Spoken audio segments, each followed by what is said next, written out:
오늘은 믿음의 사람 당신을 응원합니다 라는 제목으로 10번째 시간입니다.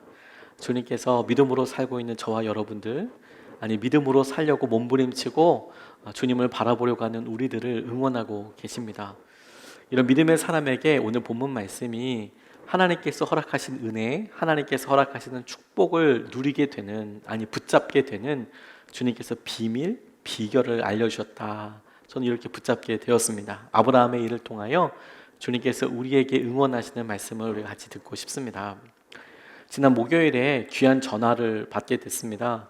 수요일 날 저녁에 전화가 왔었는데 제가 받지 못해서 목요일 날 통화를 하게 되었는데 이런 분이었습니다. 지난 3월에 저희 교회가 코로나가 갑작스럽게 퍼지는 것으로 인하여서 온라인 예배를 드리는 것을 권고할 때가 있지 않았습니까? 그래서 저희들이 보다 보니 우리 근처에 있는 교회들, 온라인으로 실시간으로 예배 드릴 수 없는 교회들을 위해서 핸드폰으로 예배할 수 있도록 좀 도와드리면 좋겠다. 그래서 간단한 키트를 만들어서 매뉴얼을 잘 만들어서, 대신에 매뉴얼을 아주 잘 만들어서 그렇게 발송해 드린 적이 있었습니다. 해외까지 포함해서 40교회를 섬기게 됐었는데요.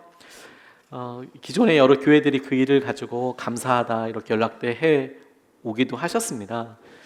또 몇몇 교회는 여쭤보니까 교회가 어렵다 보니까, 성도님들이 많지 않다 보니까 온라인 예배를 드리지 않아도, 그러니까 예를 들어서 성도님들이 다 오셔도 본당이 비는 거예요.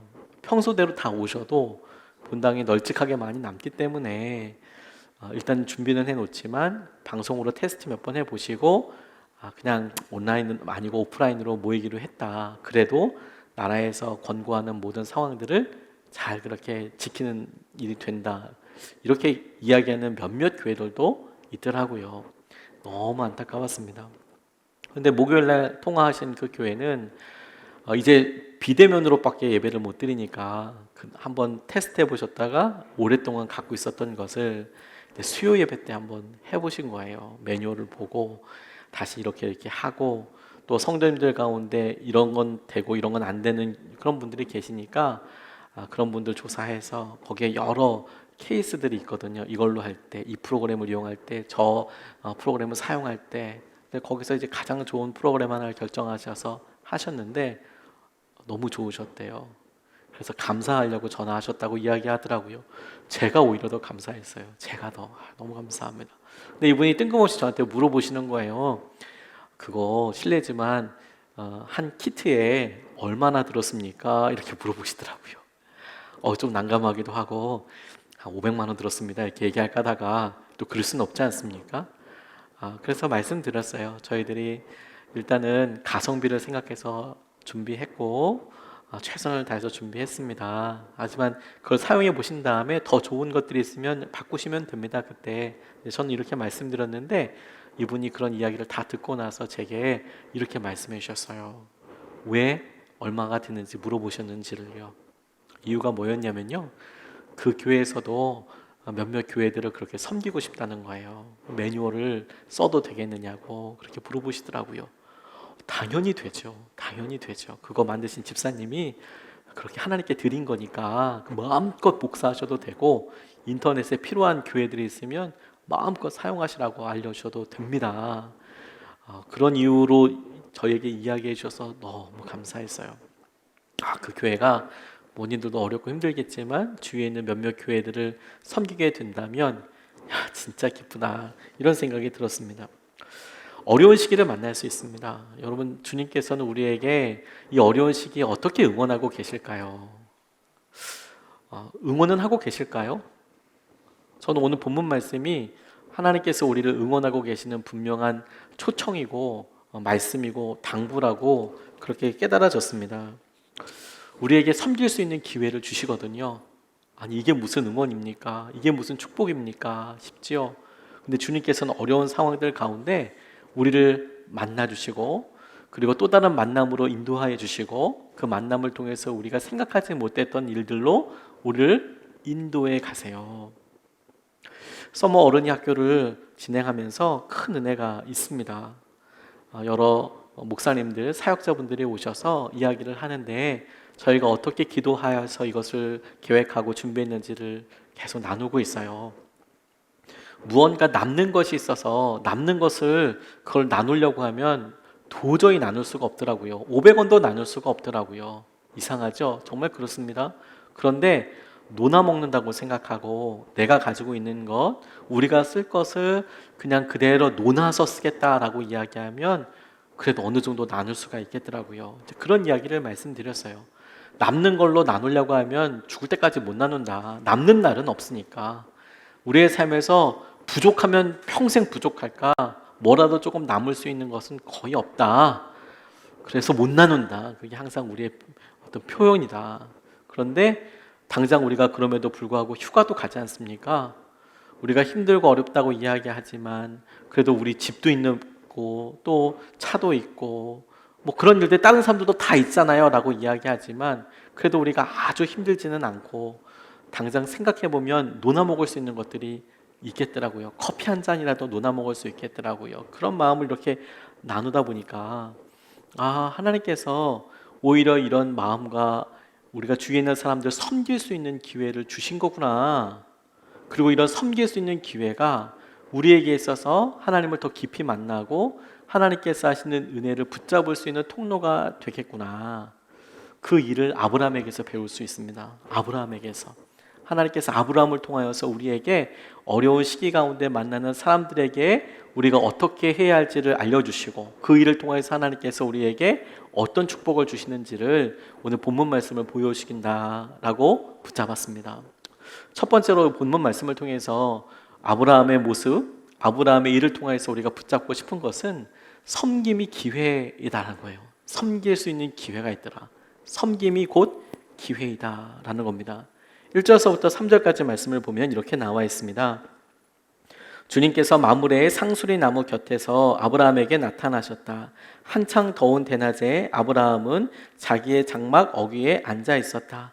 아브라함의 고개를 들고 보니 웬 사람 셋이 자기의 맞은쪽에 서 있었다. 그는 그들을 보자 장막 어귀에서 달려나가서 그들을 맞이하며 땅에 엎드려서 절을 하였다. 아브라함이 말하였다. 손님들께서 저를 좋게 보시면 이 종의 곁을 그냥 지나가지 마시기 바랍니다. 이렇게 말씀하고 있어요. 주님이 마므레 상수리 나무에서 아브라함에게 나타나셨다. 그랬을 때 아브라함이 그 사람들을 통해서 어떻게 반응하고 있는지를 보고 있어요. 지나치는 사람이 있을 때 그 사람의 말을 걸까 말까, 그걸 기회라고 할 수 있겠습니다. 말을 걸 수도 있고 그렇지 않을 수도 있겠지요.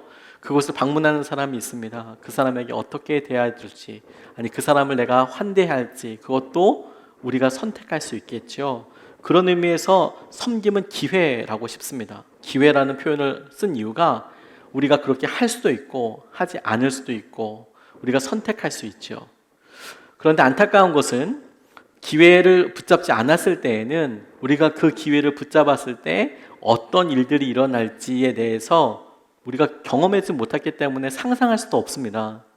우리가 그 기회를 붙잡은 것만, 그 붙잡은 일로 인해서 생긴 일들을 우리가 알 수 있죠. 그것도 부분적으로나마 알 수 있죠. 우리가 지나놓고 대부분 그게 기회였는지도 모릅니다. 이게 내 만남이었구나, 하나님께서 우리에게 허락하신 기회였구나 라는 것도 실상 지나고 나서야 알아요. 지나고 나서야. 그러니 그 순간에 그거를 못 잡았다고 해서 우리가 후회하지 않는 이유는 그 일로 인하여 일어나는 일을 우리가 잘 모르기 때문에 그렇습니다. 월간 조선에 났던 글인데요. 서서영 씨라는 대한항공의 스튜어디스 분에게 있었던 일입니다. 이분이 로스앤젤레스에서 한국으로 들어오는 비행기를 이렇게 승무원으로서 타고 오는데 할머니 한 분이 계속 화장실을 왔다 갔다 하시더래요. 그런데 화장실 왔다 갔다 하시는 그런 표정이 있잖아요. 그게 다른 여러 어떤 어려움이 있으신 것처럼 이렇게 왔다 갔다 하시더라는 거예요. 그것도 여러 군데를 그렇게 왔다 갔다 하시니까 이분이 조용히 가서 그 할머니에게 여쭤봤답니다. 할머니 무슨 일 있으세요? 도와드릴까요? 그렇게 여쭤봤대요. 그러니까 할머니가 정말 부끄럽게, 쑥스럽게, 그리고 죄송스럽게 그렇게 이야기하시더라는 거예요. 뭐냐면 틀니를 잊어버리셨대요. 화장실 가서 양치하고 양치할 때 잠깐 틀니를 이렇게 내려놨는데 그런데 그게 어느 화장실에서 놔두고 왔는지를 잊어버리셨대요. 그래서 지금 이게 어려우신 거죠. 그러니까 그 이야기를 듣자마자 이 서서영 씨가 이 기내에 있는 쓰레기통을 들이기 시작했어요. 참 그거 쉽지 않잖아요. 물 묻은 휴지 그리고 그 휴지가 뭔지도 모르는데 그걸 이제 다 꺼내서 이제 찾기 시작했습니다. 그리고 세 번째 화장실 세 군데를 뒤졌을 때 세 번째에서 화장지에 곱게 쌓여져 있는 틀니를 발견했어요. 그러니까 어느 분이 화장실을 사용하려고 들어왔는데 휴지에 뭔가가 이렇게 잘 쌓여 있으니까 이거 그냥 쓰레기인 줄 알고 어떤 분이 이거 제대로 버리지 않고 가셨나 보다 싶어서 이제 그걸 그대로 쓰레기통에 이제 버리신 거죠. 버리셨으니까 그 쓰레기통 안에 그게 있었을 거 아니에요? 근데 그분이 그걸 손으로 다 발견해서 그리고 깨끗이 닦아서 씻어서 아주 뜨거운 물에 펄펄 소독까지 해서 이 할머니에게 가져다 주셨대요. 그랬더니 할머니가 너무 고맙다고 너무 고맙다고 그렇게 이야기하고 인사를 하시더라네요. 그리고 시간이 지났답니다. 시간이 지나서 이 서서영 씨에게도 이제 사랑하는 남자가 생기고 그 남자친구 집에 이제 인사하러 갈 일이 생겼습니다. 그 집에 가장 어르신인 할머니가 외할머니가 오기로 하신 거예요. 그러니까 시댁이죠, 시댁. 하지만 외할머니가 그 집안에서는 나이가 제일 많이 드셨기 때문에 중요한 그런 가문의 모임이 되는 셈이 됐어요. 그러니까 얼마나 사실 부담됩니까?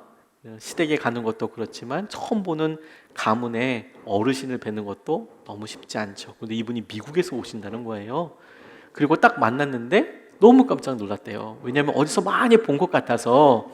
그래서 할머니 처음 뵙는 분 같지 않아요. 마치 자주 뵙던 분 같아요. 그렇게 말씀을 드렸더니 이 서세영 씨 얼굴을 가만히 쳐다보던 할머니가 손뼉을 치면서 아가 너 나 모르겠니? 이렇게 물어보시더라는 거예요. 틀리 이렇게 이야기하시더래요.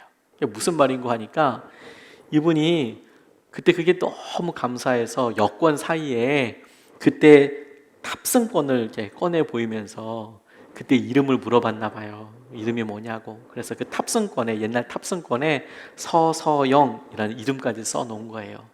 나중에라도 비행기에서 만나면 너무 고맙다고 인사해야지 얘기해야지 싶어서 그걸 계속 가지고 다니셨던 거예요. 그런데 그 자리에서 만났네요. 그러면서 할머니가 야 이런 만남이 어디 있냐고. 그래서 결혼하기도 전에 벌써 사랑받는 며느리가 됐다고 이제 그런 이야기를 이렇게 적어 놓으셨더라고요. 우리가 이 기회가 어떻게 연결될지 모르죠.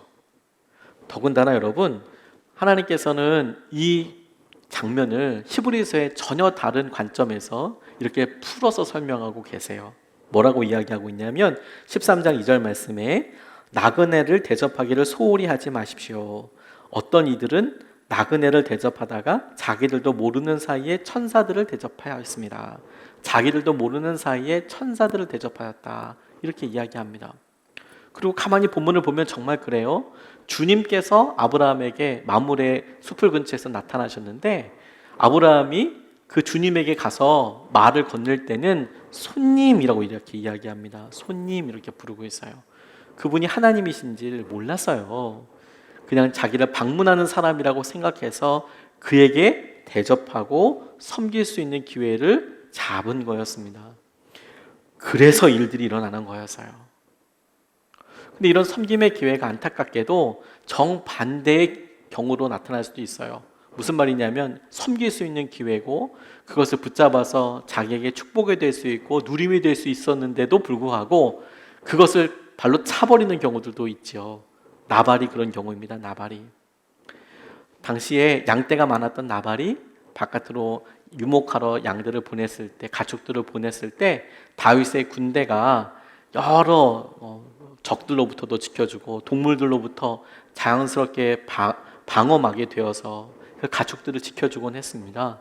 그래서 그런 안면이 있으니까 다윗이 다윗의 부하들을 보내서 좋은 날이니까 그리고 양털 깎는 날에는 잔치를 크게 벌이고 지나가는 사람들까지도 다 먹이고 그랬대요. 그러니까 좋은 날이니까 가서 뭐 축복하고 뭐 같이 좀 나눠 먹자 해라. 그런데 거기에 이 나발이 이렇게 반응합니다. 사무엘상 25장 10절 11절 말씀을 보면 드디어 나발이 다윗의 젊은이들에게 대답하였다. 도대체 다윗이란 자가 누구며 이새의 아들이 누구냐? 요즘은 종들이 모두 저마다 주인에게서 뛰쳐나가는 세상이 되었다. 그런데 내가 어찌 빵이나 물이나 양털 깎는 일꾼들에게 주려고 잡은 짐승의 고기를 가져다가 어디서 왔는지도 모르는 자들에게 주겠느냐? 오히려 그렇게 섬길 수 있는 기회를 그가 차버렸어요.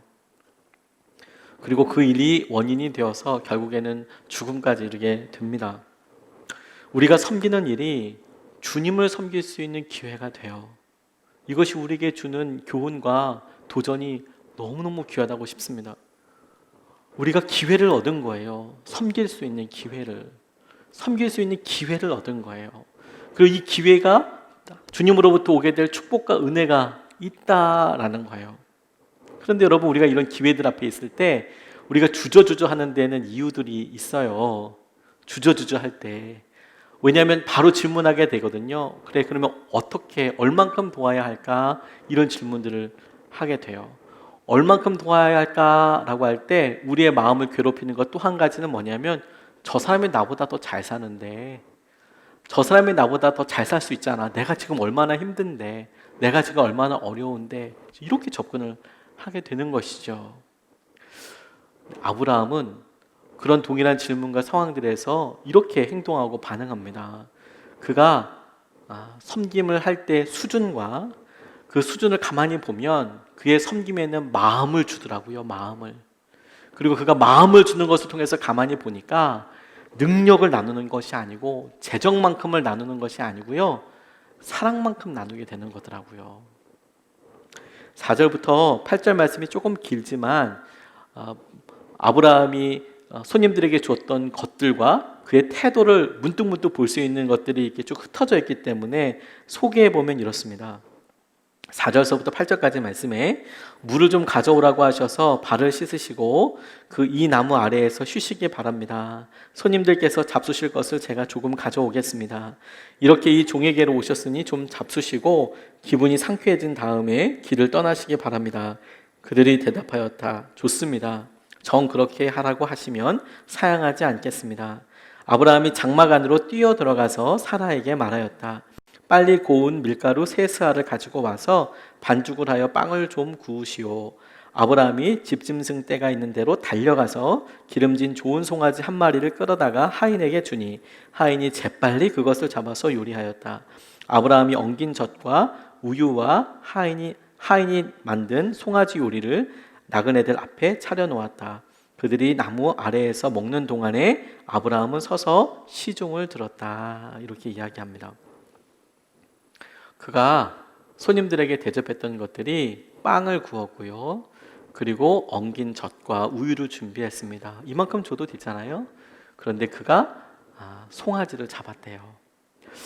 당시에 손님들에게 대접할 수 있는, 그들이 먹을 수 있는 음식 중에서 가장 좋은 그런 음식이었습니다. 송아지를 잡아서 정성껏 대접해요. 자기가 갖고 있는 것에서 이만큼이면 돼, 이게 아니고 자기가 갖고 있는 것들 중에서 제일 좋은 것으로 나눠요. 나아가 아브라함의 마음을 살펴볼 수 있는 단어들이 등장합니다. 그게 뭐냐면 뛰어 들어가서, 이렇게 뛰어 들어가서, 또 집짐승에게 때로 있는 대로 달려가서, 이렇게 이야기해요. 달려가서. 그리고 8절 말씀에는 아브라함은 서서 시중을 들었다, 이렇게도 이야기합니다. 그가 서서 시중을 들었대요. 종처럼요. 실제로 그가 손님들에게 자기를 지칭할 때 자기를 종이라고 이야기해요. 그의 마음의 태도가 드러나게 되죠. 우리가 주님 앞에 무언가를 드리려고 할 때요, 주님께서 우리에게 받으시고자 하시는 것은 뭘까요? 큰 재정일까요? 능력이라고 할 수 있는 그것일까요? 주님은 우리에게 마음을 보시지 않나요? 마음을. 근데 우리는 주님께 주님은 다 계시니까, 가지고 계시니까 주님 앞에 뭔가 드리고 뭔가 이렇게 내어놓을 때에도 우리가 수준을 정해놔요. 이 정도면 좋다라고 이야기합니다. 주님이 화려한 건물에만 계시는 거 좋아하지 않겠죠. 저도 그렇게 확신합니다. 그런데 주님은 여전히 우리의 마음을 원하시잖아요. 최선을 원하시잖아요. 그게 우리에게 되게 중요한 것이라는 생각을 하게 됐어요. 어느 순간에 우리는 우리가 판단하는 우리의 기준으로 주님께도 그렇게 생각하는 겁니다. 마치 우리가 우리 부모님한테 하는 것처럼요. 심순덕이라는 분이 글을 배우고 나서 엄마는 그래도 되는 줄 알았습니다 라는 글을 썼어요. 할머니가. 이런 글입니다. 엄마는 그래도 되는 줄 알았습니다. 하루 종일 밭에서 죽어라 힘들게 일해도 엄마는 그래도 되는 줄 알았습니다. 찬밥 한 덩이로 대충 부뚜막에 앉아 점심을 때워도 엄마는 그래도 되는 줄 알았습니다. 한겨울 냇물에서 맨손으로 빨래를 방망이질해도 엄마는 그래도 되는 줄 알았습니다. 배부르다, 생각 없다, 식구들 다 먹이고 굶어도 엄마는 그래도 되는 줄 알았습니다. 발 뒤꿈치 다 해져 이불이 소리를 내도 엄마는 그래도 되는 줄 알았습니다. 손톱이 깎을 수조차 없이 닳고 문드러져도 엄마는 그래도 되는 줄 알았습니다. 아버지가 화내고 자식들이 속썩여도 끄떡없는 엄마는 그래도 되는 줄 알았습니다. 외할머니 보고 싶다, 외할머니 보고 싶다. 그것이 그냥 넋두리인 줄만 한밤중 자다 깨어 방구석에서 한없이 소리 죽여 울던 엄마를 본 후론 엄마는 그러면 안 되는 것이었습니다. 이런 글을 쓰셨더라고요. 우리 어머니가 나는 머리가 맛있다, 꼬리가 맛있다 이렇게 이야기하잖아요. 어두일미야, 어두일미. 생선에서 머리가 제일 맛있다 그렇게 이야기하시잖아요. 근데 어느 순간에 자녀들이요, 어머니는 진짜 머리만 좋아한다고 생각해요. 꼬리만 좋아한다고 생각하고요. 아니에요. 어머니도 몸통 드시고 싶죠. 몸통 드시고 싶죠. 하나님께서 겸손한 왕으로 이 땅에 오셨습니다. 하나님 화려한 거 좋아하지 않으세요. 예수님 화려한 거 결단코 좋아하지 않으십니다. 그런데 그렇다고 해서 우리가 주님 앞에 드릴 우리의 마음이 우리의 수준과 우리의 상황대로 최선이 아니어도 된다는 것은 아니에요. 오히려 그 일을 통하여서 우리의 태도가 드러나게 되는 것이죠. 오히려 그 일을 통하여서 우리의 마음이 드러나게 되는 것이죠. 마음이 드러난다고 하는 것은요, 재정이 아니라 마음을 드린다고 하는 것은, 우리에게 이런 질문 하나만 물어봐도 돼요. 여러분들 마음은 얼마짜리십니까? 얼마 주면 여러분들 마음을 주시겠습니까? 많은 분들이 남아서 나눈다고 생각해요. 남아서 나눈다고요. 그렇지 않다니까요. 능력이 있어서 나누는 게 아니에요. 재정을 나누는 것도 아니더라고요. 재정만큼 나누는 게 아니고 사랑만큼 나누는 거예요. 능력이 있어서 나누는 게 아니고 사랑하기 때문에 나누는 겁니다. 사랑하기 때문에 나누는 거예요. 어느 자매 하나가 출근하다가 서울역에 추운데 한대서 누워 계시는 아저씨들을 이렇게 뵀대요. 얼마나 안타까운 마음이 들든지요. 그런데 문득 그런 생각이 들더랍니다. 얼핏 보니까 나이가 이 자매 아버지랑 비슷한 나이인데, 이 자매가 생각하기를 우리 아버지가 만약에 저런다면 그러면 누가 따뜻한 국물이라도 갖다 주면 너무 감사하겠다, 너무 좋겠다, 이런 생각이 들더래요. 대견하죠. 그런 생각이 들었답니다. 그리고 나서 그때는 출근하는 길이니까 그냥 지나쳤지만 주말에 이렇게 와서 보니까 성남에도 그런 사람도 있겠다라는 생각이 들었대요. 그래서 모란시장이라는 곳에 사발면 몇 개 사가지고 가서 보니까 정말 그런 분들이 많더라는 거죠. 그게 한 10,000원 됐을까요, 여러분? 그거 들고 나가서 뜨거운 물 드리고 갔는데 자기 마음속에 정말 너무너무 기쁨 뿐만 아니라 너무너무 커다란 주님의 은혜가 임하는 것을 경험한 거죠. 능력이 있어서 사람들 나눈다고 생각해요. 하지만 여러분 보십시오. 부모님들 연로해 주셔도요, 그리고 뭔가 섬겨야 될 때, 음식해야 될 때 있으면 누가 하지요? 부모님들이 하시죠. 지금 건강을 생각해 보면 부모님들이 더 건강하시겠습니까? 저와 여러분들이 더 건강하시겠습니까? 저와 여러분들이 더 건강하죠. 재정적인 상황을 보십시오. 어떻겠습니까? 상황마다 좀 다르긴 하겠지만 그래도 한참 경제 활동을 하고 있는 쪽은 저희들이 더 가깝겠죠. 근데 결국엔 누가 나누죠? 부모님들이 그렇게 나누시죠. 이유가 뭘까요?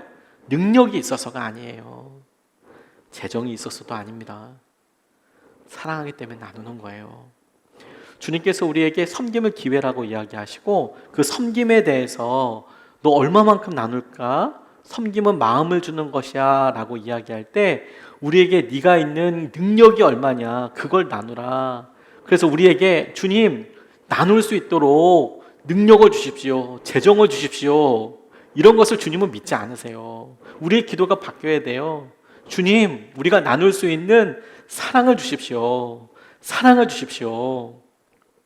우리가 아무리 힘들고 어려워도요, 우리가 사랑하는 우리 자녀들에게 우리가 사랑하는 그 일에 대하여 우선순위를 두고 투자하잖아요. 그 일을 재정을 흘려보내지 않습니까? 다른 거 안 먹고 안 쓰고 안 하더라도 그 일을 먼저 하잖아요. 능력 때문이 아니에요. 사랑 때문이에요. 주님께서 사람들을 대접하고 그리고 주님께서 보내신 사람이야. 아니, 지금 앞에 있는 사람은 주님이셔. 그리고 그 주님이셔 라는 그런 상황과 섬김의 기회들을 통하여서 우리에게 점검하고 우리에게 보고자 하시는 것은 무엇이냐면 우리의 마음, 곧 우리의 사랑을 보고 싶어 하시는 거예요. 아브라함에게 있어서 그런 간절함이 드러나게 됐습니다. 재정만큼 형편만큼 움직이면 늘 드릴 것이 없어요. 사랑만큼 받은 은혜만큼 반응하는 것입니다. 그런데 여러분 이게 이렇게 반응하는 것이 하나님께서 우리에게 주시는 가장 놀라운 축복을 붙잡는 비결이에요. 그리고 그런 의미에서 믿음으로 살아가는 사람에게 하나님께서 응원으로 우리에게 보내주신 그런 일이에요. 응원으로. 섬김이 축복으로 이어지거든요. 이 섬김이 축복으로 이어지기 때문에 섬길 수 있다는 것은 곧 축복이란 얘기예요. 아, 내가 섬길 수 있구나. 이런 기회 자체는 곧 그것 자체로 축복으로 이어지게 된다는 겁니다. 10절 말씀을 보면 그때에 주님께서 말씀하셨다. 다음에 이맘때에 내가 반드시 너를 다시 찾아오겠다. 그때에 너의 아내 사라에게 아들이 있을 것이다. 사라는 아브라함이 등지고 서 있는 장막 어귀에서 이 말을 들었다. 이렇게 말합니다. 그때에 라는 표현이 제게 너무 은혜가 됐어요. 2번 나오는데요. 그때에 아브라함에게 하나님께서 말씀하시고 그 말씀하신 내용 중에 그때에 1년이 지나고 난 다음에 이삭을 얻게 될 것이다 라고 2번 나오는데요. 제게 너무 마음에 은혜가 됐던 것은 첫 번째 그때라는 표현이었어요. 이 그때에는 어떤 때를 말하는 것이냐, 아브라함이 이 손님들을 극진히 대접하고 그리고 그들에게 음식도 대접하고 이야기도 대접하고 그게 지나가고 나서 정말 그 대접과 그 섬김이 온전히 다 이루어졌을 그때에 라는 표현이에요. 섬기기 전에를 말하는 것도 아니고 섬기려고 하는 마음이 있었을 때도 말하는 것이 아니고 그들에게 섬겼을 때 근데 그때에 주님께서 비로소 그게 어떻게 열매 맺게 될지 그 일에 대한 축복을 알려주셨어요. 이삭을 받게 될 것이라고, 얻게 될 것이라고. 이후에 소돔과 고모라와 관련된 이야기도 아브라함에게 하십니다. 만약에 여러분 우리라도 주님께서 이 섬김을 통하여 이 순종을 통하여 우리에게 어떤 것을 주실지를 우리가 미리 안다면 너무 쉽게 순종할 거예요. 그렇지 않습니까? 아, 이거 해가지고 우리 가정에 이런 게 해결된다는데 그거 안 할 사람이 누가 있겠어요? 아, 이 일을 이렇게 흘려보내서 그 사람이 이렇게 돼서 우리에게 이런 것들이 은혜로 이루어지게 된다면 그걸 안다면 그거 왜 안 하겠습니까? 다 하죠. 그런데 그걸 우리가 모르잖아요. 근데 주님은 아시잖아요. 그런데 그렇게 섬기는 것이 주님께서 예비하신 그 축복과 이어지게 되는 비결이에요. 그래서 섬긴다는 것은 기회이고 그 기회를 붙잡을 수 있다는 것이 곧 축복이라고요. 그게 주님께서 우리에게 주신 응원 소리예요. 왜? 이미 축복을 우리 가운데 주셨거든요. 우리가 섬길 수 있는 여러 기회들로 우리에게 주셨습니다. 전에 목회하던 곳에 열심히 신앙생활하던 한 여자분이 계셨어요. 정말 열심히 신앙생활 하셨습니다. 새벽 예배 혼자 나오시는 그분이었거든요. 그분 때문에 새벽 4시에 날마다 새벽 기도 했었어요. 너무 귀한 분이죠. 교회에서 기도하시는 분이었으니까요. 그런데 그분 가정에 참 안타까운 일이 있었습니다. 그분 남편이 술을 그렇게 좋아하시는 거예요. 시골 사시는 분이니까 뭐 그럴 수도 있다 싶죠. 근데 술만 좋아하셔도 참 마음에 무거울 수 있는데 운전도 좋아하시는 거예요. 운전도. 술 먹고 운전하면 불법입니다. 그런데 술도 좋아하시고 운전도 좋아하세요. 근데 더 큰 문제는 뭐냐면 면허가 없으신 거예요, 면허가. 그러니까 완전 이건 정말 범법행위죠. 범법행위죠.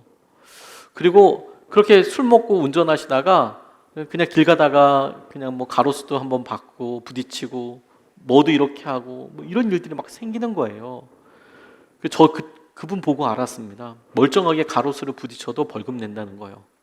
음주운전이면 면허 취소, 뭐 취소도 아니죠. 뭐 벌금 엄청나게 나오죠. 그 일로 인하여서 가정이 너무 힘든 거예요. 재정적으로도 너무 힘든 거예요. 왜냐면 몇 번 그렇게 하다 보니까 이게 무슨 뭐 벌금도 말할 수 없이 많이 나오고 뭐 진짜 뭐 재정도 너무 힘든 거죠. 제가 있을 때도 그분이 몇 번 그렇게 해서 공공근로로 살아가는 가정인데 너무 힘들었었어요. 근데 제가 성남으로 임지를 옮기고 났을 때 그분의 딸에게서 전화 한 통을 받았습니다. 전화 한 통을 받았는데 그분이 또 무면허 음주 사고를 냈다는 거예요. 그냥 다리에 힘이 쭉 빠지더라고요. 어떻게 해야 할지 모르겠다고 하면서 이야기를 해요. 우리 아버지가 그랬는데 어떻게 해요, 목사님? 상황을 물어봤습니다.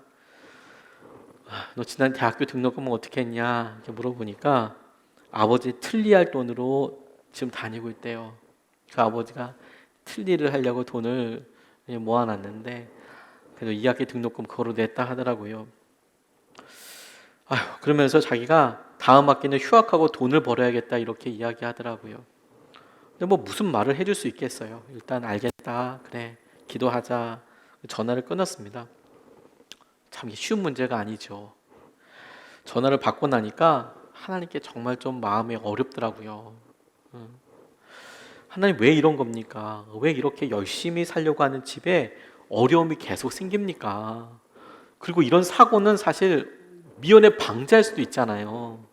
참 이런 사고는 정말 어떻게 이걸 무슨 뭐 말도 안 되는 사고 아닙니까? 본인이 하면 안 된다는 걸 알고 그걸 반복적으로 이렇게 하는데 이게 또 일어난다는 게 말이 됩니까? 마치 진짜 밑이 뚫려 있는 곳에 물을 붓는 것처럼 밑 빠진 독에 물 붓는 것처럼 계속 이렇게 되니까 이거 어렵죠. 기도를 하겠다고 했지만 주님께 주님이 해결해 주세요 이렇게만 생각했습니다.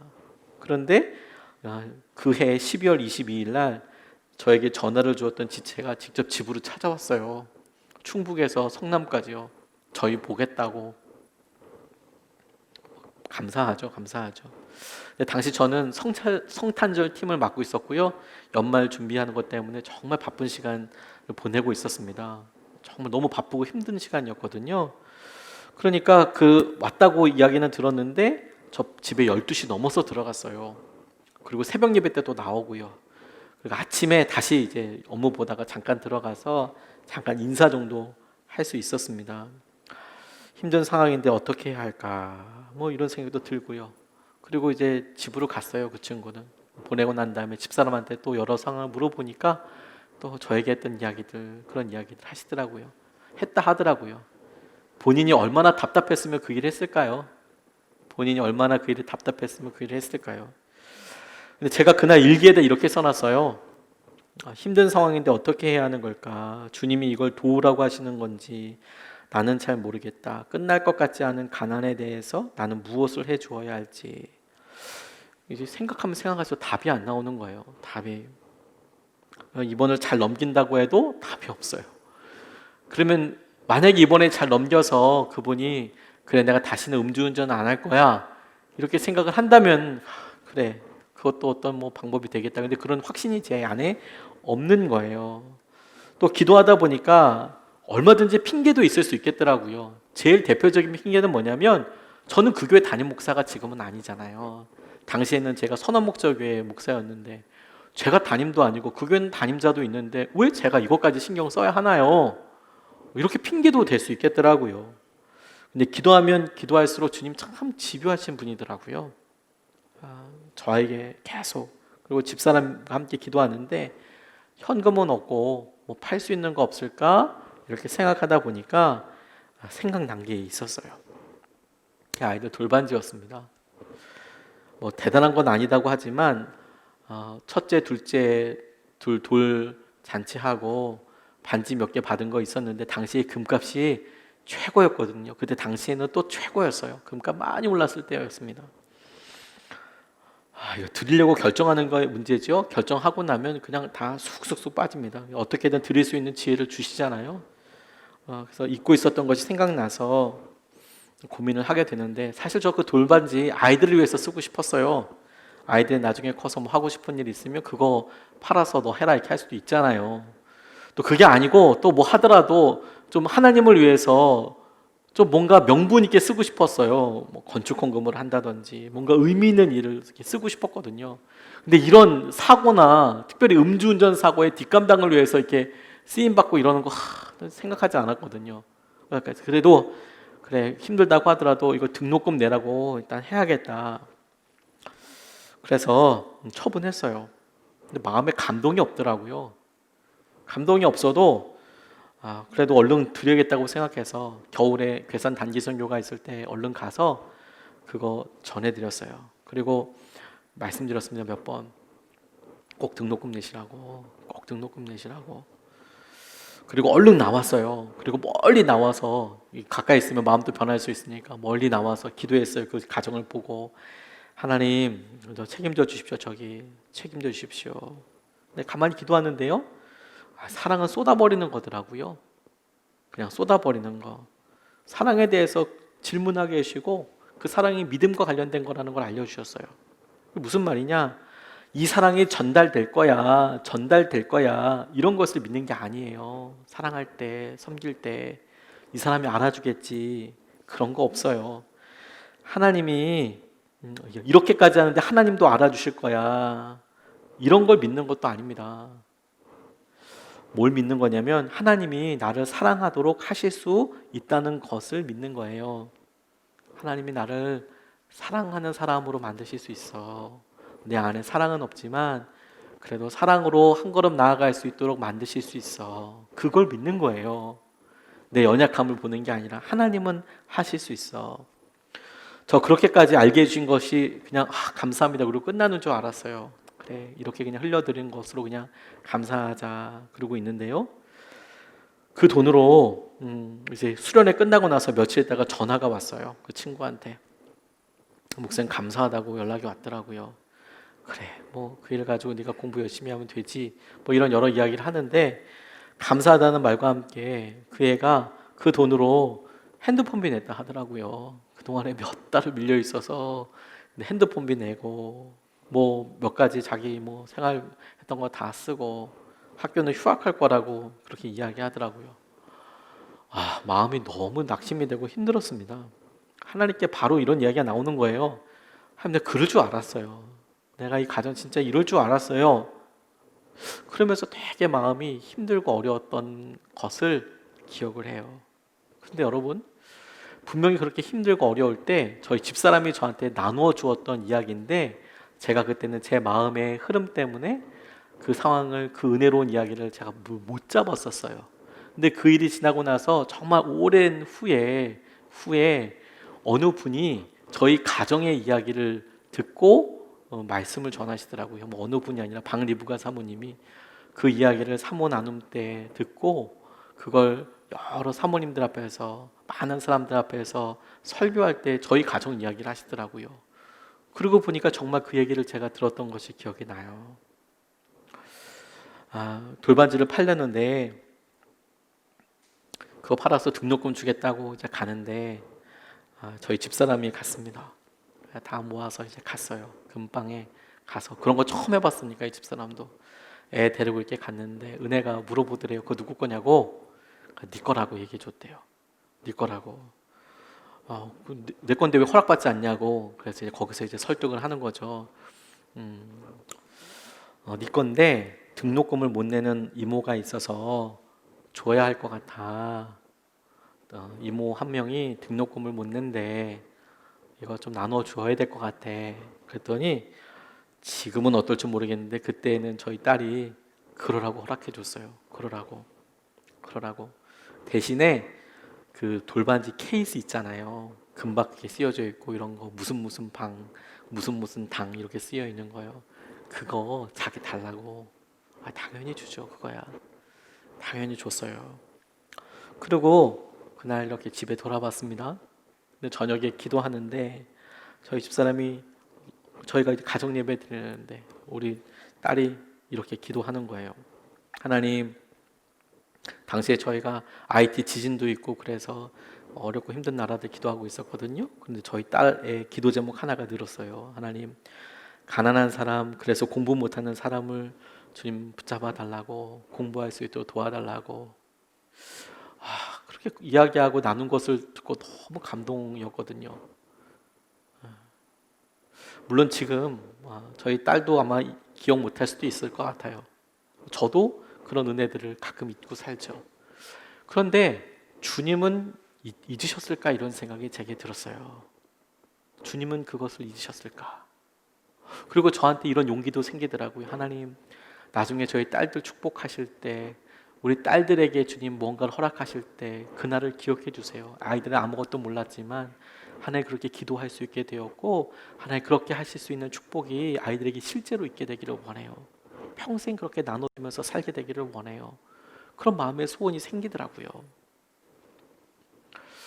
나누는 것은, 섬기는 것은 돈으로 하는 거 아닙니다. 사랑으로 하는 겁니다. 그게 우리의 소원이지 않습니까? 우리가 무언가를 나눠줬다고 했을 때 얼마만큼 내가 줬는지 기억해. 이건 생색이라고 하고요. 우리가 나눈 것을, 그게 아무리 작아도 혹은 커도 내가 지금 사랑을 입었구나, 내가 지금 사랑받고 있구나, 그러면 그것으로 충분한 거죠. 그런데요, 그런 일들을 통해서 하나님께서는 우리에게 당신이 준비하신 축복과 연결시키세요. 연결시키세요. 최근에 저희들이 코로나19로 인해서 간절히 기도하고 있습니다. 여러 개척교회들 이야기를 들어보니까 이제 비대면 온라인 예배를 드리게 되면, 그러면 진짜 헌금 바구니도 돌릴 수가 없죠. 그야말로 매주 혹은 한 달, 이게 얼마나 길어질지 모르겠지만 그 전에는 그래도 몇몇이라도 그래도 성도님들에도 오니까 그나마 헌금이 많이 줄었다 정도 있잖아요. 근데 이젠 정말 영 되게 생겼어요. 영 되게 생겼어요. 하나님 우리에게 주신 기회라는 생각이 들었습니다. 저희 교회도 힘들고 어려운 일들이 많죠. 저희 교회도 아직까지 빚이 조금 남아 있습니다. 그런데 여러분, 이것이 저는 기회라고 생각이 들어요. 하나님께서 우리에게 주실 축복을 우리가 누리는 게 아닙니다. 주님은 우리에게 축복을 여러 군데에 흩어두셨어요. 그리고 우리가 발견할 때마다 섬김이라는 낚싯줄을 가지고 그것을 붙잡는 거예요. 우리가 주님의 믿음의 손을 가지고 축복의 기회를 붙잡는 거예요. 그래서 그 축복을 우리의 것으로, 우리 자신의 것으로 만드는 겁니다. 상황이 어렵다고 합니다. 시절이 어렵다고 생각해요. 그러니 여러분, 우리가 나눌 수 있는 것이 재정뿐만이 아닙니다. 우리의 직장에서 고가나 여러 일들 때문에 힘들어하고 어려워하는 사람에게, 그리고 속상해하는 여러 사람들에게, 배우자에게, 아내에게, 아들에게, 딸에게, 부모님에게 우리의 말 한마디가 하나님께서 주시는 섬김의 통로가 될 수 있어요. 그게 축복이 될 수 있어요. 우리가 우리의 것으로 내가 없어요, 내가 인색해요, 내가 부족해요, 이렇게 살 것이 아니라 내 앞에 있는 분이 주님이시지, 내가 주님을 섬겨요, 내가 주님께 이것을 드리고 싶어요, 내가 주님 앞에 이렇게 사랑을 고백하고 싶어요, 그 마음으로 주님께서 우리 가운데 행하시는 은혜들을 우리 함께 누리고 붙잡을 수 있으면 좋겠습니다. 이 말씀을 이렇게 마무리하면서 같이 찬양하고 싶습니다. 시선이라는 찬양이에요. 우리의 시선이 바뀌면 우리 앞에 하나님 힘들어서 가만 보니 우리가 제일 힘들다 이런 생각이 들잖아요.